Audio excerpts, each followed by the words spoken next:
नमस्कार, मैं दीपक शर्मा और मेरे YouTube मंच पर आपका स्वागत है।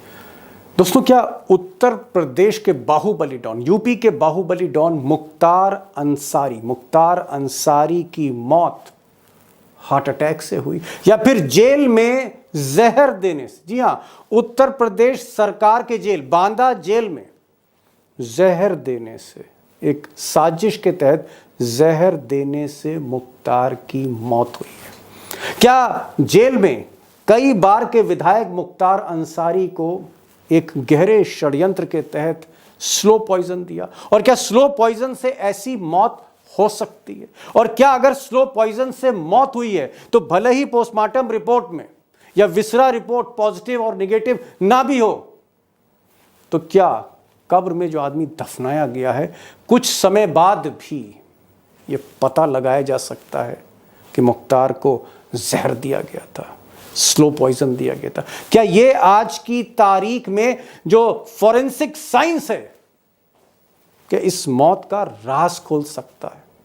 आज नहीं कल, कल नहीं परसों, परसों नहीं तो महीनों बाद क्या यह राज खोल सकता है अगर मुख्तार को साजिश के तहत जहर दिया गया है या फिर हार्ट अटैक से मौत हुई है?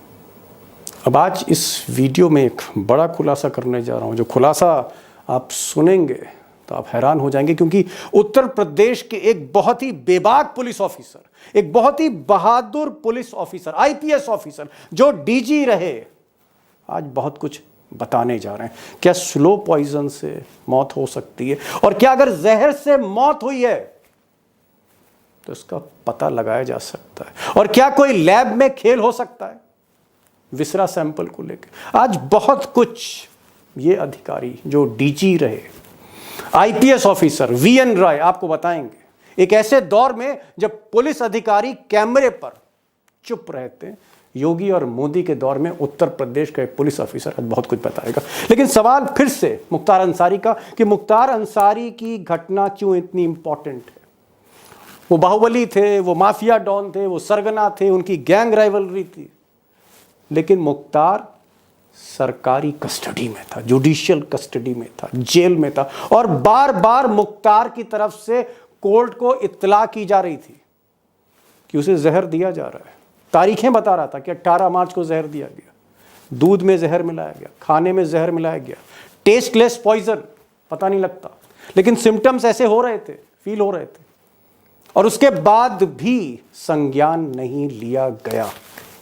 और उनके जो बड़े भाई हैं मुख्तार के, जो विधायक है, उनका कहना है कि अगर अदालत ने या सरकार ने सुना होता तो हो सकता है मुख्तार को बचाया जा सकता था। खत भी लिख रहे थे जेल प्रशासन को कि खाने में जहर दिया जा रहा, इसको लेकर आप क्या कहेंगे? हाँ साहब, हमारे लोगों की तरफ से बार बार ये बात कही जाती रही, लेकिन उसको अनसुना किया गया। अब मुख्तार अंसारी के एक और बड़े भाई हैं अफजाल अंसारी। अफजाल अंसारी भी सांसद हैं, एमपी हैं, मुलायम सिंह के बड़े करीबी थे, अखिलेश यादव के बड़े करीबी।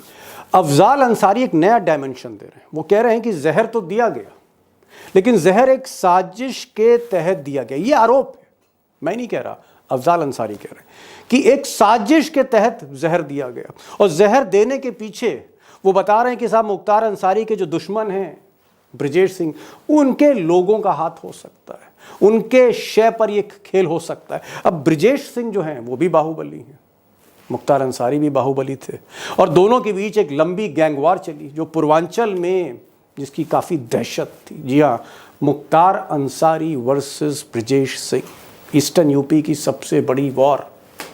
अब इनका यह कहना है, अफजाल अंसारी का, ये जो ब्रिजेश सिंह हैं इनके खिलाफ गवाही देनी थी मुख्तार अंसारी को, और मुख्तार अंसारी अगर गवाही देते तो सजा हो जाती। अब ब्रिजेश सिंह जो हैं, इन पर सरकार का हाथ है, भाजपा से जुड़े हुए हैं, तो अफजाल अंसारी का कहना है कि कहीं ना कहीं सरकार ब्रिजेश सिंह को बैक कर रही है। ये अफजाल अंसारी का आरोप है। हालांकि अफजाल मानते हैं कि जहर के पीछे सारा खेल इसी गैंग राइवलरी का नतीजा है।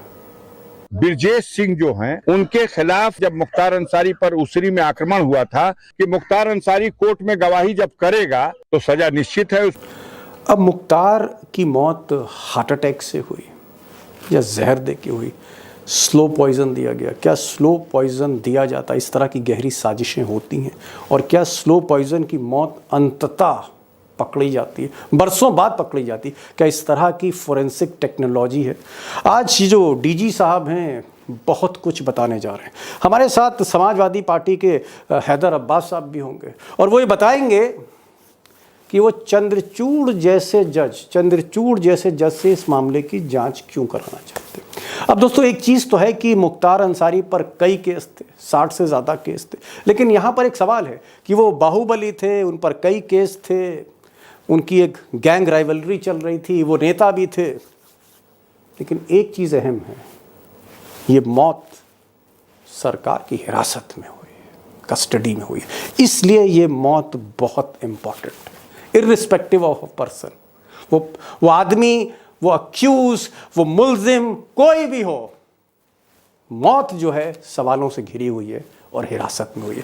मुझे लगता है कि आज वीएन राय साहब जो उत्तर प्रदेश के डीजी रहे और ऐसी कोई कुर्सी नहीं थी पुलिस की, चाहे कप्तान की हो, डीआईजी को, आईजी की हो, जिस पे ये अधिकारी बैठा नहीं। और इसको मैं सैल्यूट इसलिए करता हूँ कि जब ये बोलता है तो डरता नहीं। आज के दौर में सीधे चलेंगे राय साहब के पास और सीधे चलेंगे हैदर साहब के पास। मेरा पहला सवाल वीएन राय साहब से।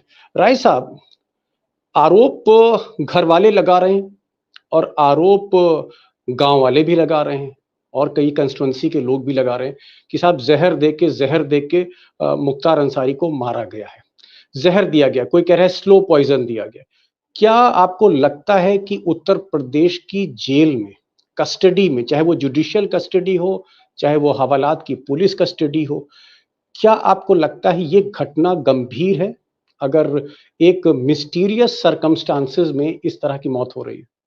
दुनिया भर के सारे सभ्य समाजों में एक नियम है कि जब आप स्टेट की कस्टडी में होते हैं तो आपके जान की, आपके हिफाजत की जिम्मेदारी स्टेट की होती है।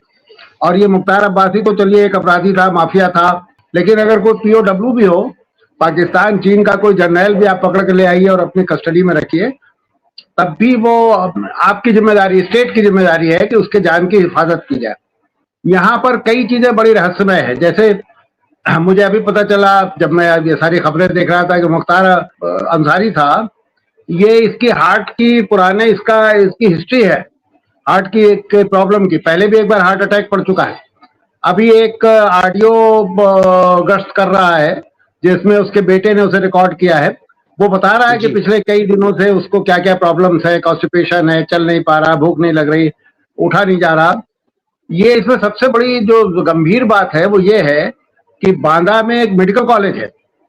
ये अस्पताल, ये जहां से जेल से मेडिकल कॉलेज ले जाया जाता है, कई बार ले जाया गया और 4-6-7 घंटे के बाद उसे वापस कर दिया जाता है। तो ये गंभीर बात है। अगर वो सचमुच पुराना बीमार था और अभी भी उसका स्वास्थ्य ठीक नहीं था तो अस्पताल में क्यों रखा जा रहा था, मेडिकल कॉलेज में क्यों नहीं रखा जा रहा था? क्या मेडिकल कॉलेज के प्रिंसिपल और जो उसके डायरेक्टर हैं या सुपरिंटेंडेंट हैं, उन पर क्या दबाव था कि उसे अस्पताल में ना रखा जाए, उसे वापस जेल भेज दिया जाए? तो ये सारी चीजें जिनकी जांच होनी चाहिए। आप ये कहना चाह रहे हैं कि अगर सीरियस कंडीशन था तो उसको मेडिकल कॉलेज के आईसीयू में रखना चाहिए था, निगरानी में, ना कि उसको जेल के बैरक में भेजती? ये आप कहना चाह रहे हैं? सही यही कह रहा हूं मैं। ये एक संदेह पैदा कर रहा है। अगर मान लीजिए जानबूझ के जहर नहीं भी दिया गया तो ये तो क्रिमिनल नेग्लिजेंस है ना। एक आदमी जो बीमार है, जिसे अस्पताल में होना चाहिए, वो अस्पताल जा रहा है और बांदा में इत्तेफाक से एक मेडिकल कॉलेज भी मौजूद है, वो जा रहा है और उसे 2-4 घंटे के अंदर वापस भेज दिया जा रहा है। तो ये गंभीर बात। मैं अभी हैदर अब्बास के पास आऊंगा। राय साहब, आपसे एक और सवाल पूछना चाह रहा हूं कि उत्तर प्रदेश में हम देखते हैं कि एक तरफ आके मुख्यमंत्री योगी जी कहते हैं कि साहब ठोक दो नीति है, यहाँ पर अपराध जड़ से मैंने खत्म कर दिया है, अपराध की जड़ में मैंने मट्ठा डाल दिया है, वो ये कहते हैं। लेकिन हम देखते हैं कि पुलिस कस्टडी में जो है वो डेथ होती है, हम देखते हैं कि जेल में गोली चल जाती है, बहुत से मर्डर के मामले जेल के अंदर हुए हैं। जिस जेल में चारों पहर पहरा रहता हो, जिस जेल में आम मुलाकाती जा नहीं सकता, वहां जो मर्डर हो रहे, तो क्या जेलों की सुरक्षा खस्ता हाल है, नंबर एक? और क्या जेलों में आपको लगता है उसकी सुरक्षा को दुरुस्त करना चाहिए? नहीं, बिल्कुल करना चाहिए। देखिए, एक मुन्ना बजरंगी राम का एक शूटर था, वो भी बड़ा अपराधी था, वो मुख्तार के गैंग का ही था। अभी 2-3 साल पहले उसकी हत्या हुई मेरठ या बागपत जेल में किसी में। तो जेलों की सुरक्षा निश्चित रूप से बेहतर की जानी चाहिए। जेलों में भ्रष्टाचार बहुत है। सारे बड़े अपराध जो अगल बगल हो रहे हैं, आप पाएंगे उनके तार जेलों से जुड़े रहते हैं। ये कोई नई चीज नहीं, तो पुरानी भी है। नई चीज तो ये है कि देखिए, जिसकी तरफ आपने इशारा किया कि मुख्यमंत्री उत्तर प्रदेश बार बार ठोक दो, मार दो, ऊपर पहुंचा दो। उत्तर प्रदेश सरकार अपने विज्ञापनों में बड़े गर्व के साथ बता रही है कि हमने इतने अपराधियों को मार दिया, इतने एनकाउंटर्स हुए। अगर आप केवल दिल्ली के आसपास के जिलों का देख लें, तो पिछले 2-2.5 साल में लगभग हजार नहीं तो 500-700 से ज्यादा लोगों को पैर में एक ही जगह गोली मारी गई है। जाहिर है कि ये गिरफ्तारी के पहले गोली मारने का किसने आपको अधिकार दिया है, इस पर बात होनी चाहिए। तो आप पुलिस को एक क्रूर संस्था के तौर पर, एक लॉ अबाइडिंग संस्था के तौर पर नहीं, एक बहुत ही क्रूर संस्था के तौर पर पुलिस को आप विकसित कर रहे हैं, तो ये बुरी चीज है। और यहाँ कभी आपकी जीपें कारें उलट जा रही हैं, कभी अपराधी पकड़ा जा रहा है। अभी बदायूं में आप देखिए जिस तरह से एक अपराधी मारा है, तो ये कोई बहुत अच्छी बात नहीं है। पुलिस को कानून कायदे का सम्मान करने वाली संस्था बनना चाहिए। बनना चाहिए, बनना चाहिए। आ रहा हूँ राय साहब, आ रहा हूँ कुछ और जरूरी सवाल पूछने। अब्बास साहब, आप इस वक्त विपक्ष को रिप्रेजेंट कर रहे हैं और समाजवादी पार्टी जो मुख्य विपक्षी दल है उसके आप प्रवक्ता है। मैं आपसे जानना चाह रहा था कि आपकी पार्टी, आपके नेता बार बार इस इशू को उठा रहे हैं। आपको क्या लगता है कि क्या उत्तर प्रदेश में क्रेडिबिलिटी क्राइसिस है पुलिस की?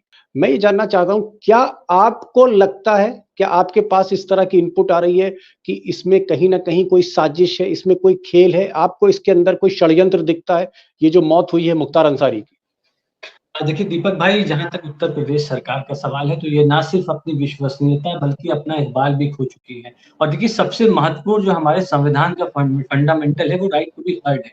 जब मुख्तार अंसारी के परिवार के लोग, यहाँ तक कि न्यायालय में एक पत्र के माध्यम से भी उन्होंने कहा कि हमें जान का खतरा है और हमें विषैला पदार्थ दिया जा रहा है, और यहाँ तक कि उस पत्र में उन्होंने उत्तर प्रदेश के कुछ बड़े अधिकारियों का नाम लेकर के उसमें लिखा है, और एक भारतीय जनता पार्टी के एक बड़े नेता और एक बड़े अपराधी जिनके ऊपर 106 मुकदमे हैं, उनका भी उसमें नाम है, जिस मामले में मुख्तार अंसारी की गवाही होने वाली थी। लेकिन देखिए, सवाल यहाँ पे ये है कि आज जब उसके 2-3 दिन के बाद इस प्रकार से ऐसी परिस्थितियों में उनकी मौत होती है, तो सवाल खड़े होना निश्चित है, स्वाभाविक है। अब्बास साहब, आप गुबार से भरे हैं। मैं आऊंगा आपसे कुछ और बात करूंगा। मैं राय साहब का जरा फायदा उठाना चाहता हूं मौके का, कि इतने एक्सपीरियंस पुलिस अधिकारी जो 35-40 साल की पुलिसिंग, डीजी लेवल के अधिकारी, आईजी, डीआईजी, एसएसपी, कप्तान, ऐसा कोई ओहदा नहीं पुलिस में जिस कुर्सी पर राय साहब बैठे ना हो, और उत्तर प्रदेश के आईपीएस ऑफिसर हैं। तो बड़ा हमारा ये कहता है कि इस वक्त इनसे मुफीद कोई एक्सपर्ट नहीं हो सकता, और खुलकर बोलते भी हैं। राय साहब, मैं थोड़ा सा ये जो घटना है मुख्तार को अलग करता हूं। मैं 2 सवाल पूछना चाह रहा हूं अपनी दोस्तों की तरफ से। पहला सवाल, क्या जेल में स्लो पॉइजन, धीमा जहर, स्लो पॉइजन, छोटी छोटी क्वांटिटी में जहर देके किसी को बीमार किया जा सकता है, और इतना बीमार किया जा सकता है कि कुछ दिन के बाद उसकी मौत हो जाए? क्या स्लो पॉइजन दिया जाता है क्राइम में? आज ये प्रिवेलिंग है, ये मैं पूछ रहा हूं आपसे। देखिए, दिया जाता है ये तो कोई नहीं कह सकता, क्योंकि मुझे नहीं लगता कि ये कोई नियम है। क्या ये क्या तो स्लो अपवाद हो पॉइजन से? सकता है। नहीं, मेरा सवाल नहीं समझे। मैं कह रहा हूं, क्या स्लो पॉइजन से भी मर्डर हुए हैं? मैं आपको इतिहास में ले चलता हूँ। नेपोलियन जब पकड़ा गया, वहां रखा गया, तो उसे स्लो पॉइजन दिया गया, वो मरा। 150 साल बाद उसकी कब्र से जब उसकी हड्डियां, उसके बाल ये निकाले गए, तो वो साबित हो गया कि उसे स्लो पॉइजन दिया गया था, और कौन सा पॉइजन दिया गया था ये भी पता चल गया। तो थ्योरेटिकली तो ये मुश्किल नहीं है। मैं तो सिर्फ ये कह रहा हूँ कि देखिए, स्लो पॉइजन दिया गया नहीं दिया गया, क्योंकि परिवार को ये शक है, और मुख्तार अंसारी ने खुद खत लिख करके कहा है, अपने ऑडियो में कहा है, अदालत में ये बात कही है, अदालत के सामने उसका एक दस्तावेज है जिसमें उसने कहा कि उसको स्लो पॉइजनिंग की जा रही है। तो ये तो जांच का विषय है, लेकिन जांच होनी चाहिए। अगर राज्य को अपनी क्रेडिबिलिटी साबित करनी है तो एक निष्पक्ष जांच होनी चाहिए। और वो देखिए, एक सप्लीमेंट्री क्वेश्चन राय साहब, माफी चाहूंगा आपको, मैंने बीच में टोका जी। पोस्टमार्टम से तो पता नहीं लगता कि जहरखोरी, लेकिन जब हम पोस्टमार्टम करते हैं, जब डॉक्टर पोस्टमार्टम करता है, अपने दोस्तों को बता रहा हूं मैं जो देख रहे हैं, कि पोस्टमार्टम के समय जो पेट में जो फ्लूइड्स है, जो खाना बचा हुआ है या ब्लड है या यूरिन है, इस तरह के जो भी सैंपल हैं जिसे विसरा कहते हैं, उसको प्रिजर्व कर लेते हैं और फिर उसका केमिकल एग्जामिनेशन करने के लिए फोरेंसिक लेबोरेटरी भेजा जाता है। तो जिस सैंपल को शव से सुरक्षित करके, रिट्रैक्ट करके, एक बोतल में बंद करके विसरा जो भेजा जाता है, उससे ये पता लग सकता है 15 दिन के अंदर केमिकल एग्जामिनेशन से पता लग सकता है कि क्या जो मृतक था, जो डिसीज था, उसको जहर दिया गया था, कोई ऐसी पॉइजनस ड्रग दी गई थी। खासकर बहुत से ऐसे मामले जो खुदकुशी वगैरह के होते हैं, उसमें ये विसरा टेस्ट होता है। आपको लगता है कि ये जो विसरा टेस्ट है, ये जो जरूर डॉक्टरों ने मुख्तार अंसारी का विसरा प्रिजर्व किया होगा, ये विसरा टेस्ट बहुत ही सजगता के साथ होना चाहिए, ये निगरानी में होना चाहिए, और हो सकता है इसको उत्तर प्रदेश के बाहर किसी लैब में भेजा जाए, क्योंकि तमाम सवाल जो है योगी सरकार की साख पर उठ रहे हैं। क्या विसरा से पता लग सकता है कि जहर दिया गया था? नंबर 1। नंबर 2, क्या ये विसरा किसी सेंट्रल लेबोरेटरी में भेजा जाना चाहिए?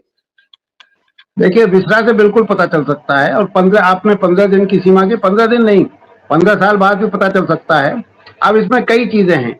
देखिए, विसरा लिया गया, अब वो जो विसरा लिया गया, जिस बोतल में रखा गया, वो किनके सामने सील बंद की गई है, वो उसमें तो कोई छेड़छाड़ नहीं हो रही, या भेजे जाते समय तो कोई छेड़छाड़ नहीं हो रही, फिर जिस लैब में जा रही वहां कोई छेड़छाड़ तो नहीं होगी।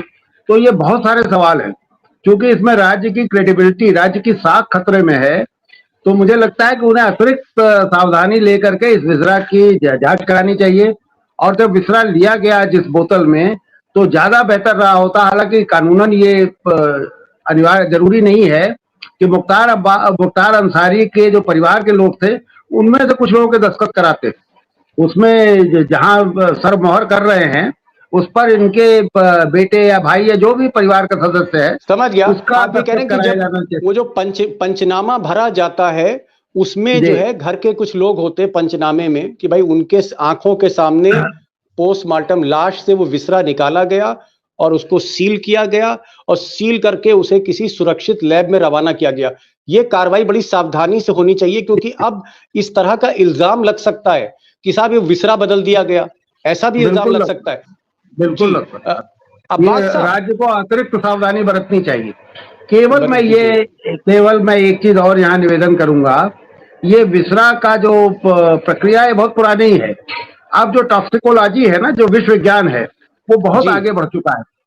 अभी इसे दफन किया जाएगा मुख्तार को, तो आज से 20 साल बाद भी अगर हड्डियों का कुछ अवशेष तो बचेगा ही, नाखून का कोई अवशेष होगा, बाल के होंगे, उनसे भी साबित हो जाएगा कि इसे जहर दिया गया था कि नहीं दिया गया। तो ये तो नई बात की, ये वीएन राय साहब ने नई बात की है। डीजी साहब ने, उन्होंने कहा है कि अगर मुख्तार को दफन किया गया, तो अगर बॉडी में से जो हड्डी है या और कोई पार्ट है, उससे भी टेस्टिंग से पता लग सकता है कि जहर दिया गया था नहीं दिया था। और आपने जो नेपोलियन का एग्जाम्पल दिया कि नेपोलियन बोनापार्ट 150 साल बाद केमिकल एग्जामिनेशन से, फोरेंसिक एग्जामिनेशन से पता लिया कि नेपोलियन को जहर दिया गया। बड़ी बहुत आपने एक ऐसी दलील दी है, मैं चाहता हूं कि पुलिस भी इसको देखे और इस पर अमल करे। अब्बास साहब, आखिरी सवाल, समय समाप्त हो रहा है, आपसे ये पूछना चाहूंगा कि ये आवाज क्यों आ रही है कि साहब कोई चंद्रचूड़ जैसा जज हो, वो चंद्रचूड़ जैसा जज अब जांच करे। अरे भाई, आपको क्या एतबार नहीं है उत्तर प्रदेश सरकार पे? आप विपक्ष के हैं तो इसका मतलब आप योगी को एकदम खारिज कर देंगे? भाई, चुनी हुई सरकार है अब्बास साहब, चंद्रचूड़ आए, चंद्रचूड़ जैसा कोई जज आए, ऐसा क्यों कह रहे हैं? देखिए, मुझे लगता है इस देश में बहुत ही विचित्र परिस्थितियां हैं, क्योंकि लगभग सभी एजेंसियों ने, सरकारों ने जो अपनी विश्वसनीयता थी वो खोई है, और मुझे लगता है अभी भी न्यायालय की विश्वसनीयता नागरिकों में बची है। मुझे लगता है कि अगर सुप्रीम कोर्ट की निगरानी में एक इंडिपेंडेंट जांच हो, जहां पे चाहे इनका विसरल फ्लूइड हो, उसको एक टॉक्सिकोलॉजिकल जांच की जाए उसकी ईमानदारी से, ताकि दूध का दूध और पानी का पानी हो सके, सब चीजें स्पष्ट हो सके। और कहीं ना कहीं मुझे लगता है कि भारतीय जनता पार्टी की सरकार जो मौजूदा उत्तर प्रदेश में, उसके पास अगर कुछ छुपाने को नहीं है, तो उसको इस सवालों का जवाब देना चाहिए, इनका सामना करना चाहिए। जी जी। अंतिम प्रतिक्रिया राय साहब आपसे जानना चाह रहा हूं, एक लाइन की अंतिम प्रतिक्रिया। क्या क्या हम ये निष्कर्ष निकालें कि मुख्तार अंसारी का अगर विसरा बदल भी दिया जाए तो मुख्तार अंसारी को क्योंकि दफन किया गया कब्र में, तो क्या बॉडी से 6 महीने बाद, साल भर बाद भी पता लग सकता है 100% कि जहर दिया गया था या नहीं दिया गया था? जी आप लग सकता है, कई साल बाद भी, 6 महीने और साल भर तो छोड़ दीजिए, 20 साल बाद भी पता लगा। अब तो ये जो विश्व विज्ञान है, टॉक्सिकोलॉजी जिसे कहते हैं, वो बहुत डेवलप हो गया है, तो वो पता लग सकता है, बशर्ते कि राज्य चाहे, राज्य की इच्छा होनी चाहिए।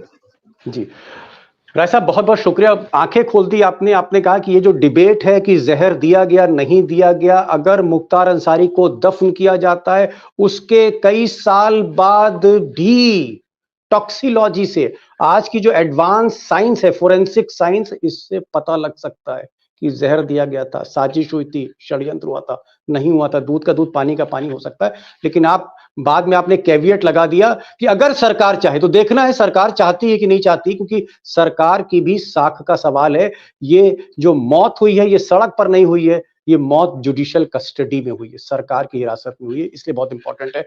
राय साहब आप आए, आपने वक्त निकाला, अब्बास साहब आप भी खुलकर बोले, आपने वक्त निकाला। दोनों मेहमानों का मैं अपने दोस्तों की तरफ से शुक्रिया अदा करता हूं। Thank you so much for joining this program sir.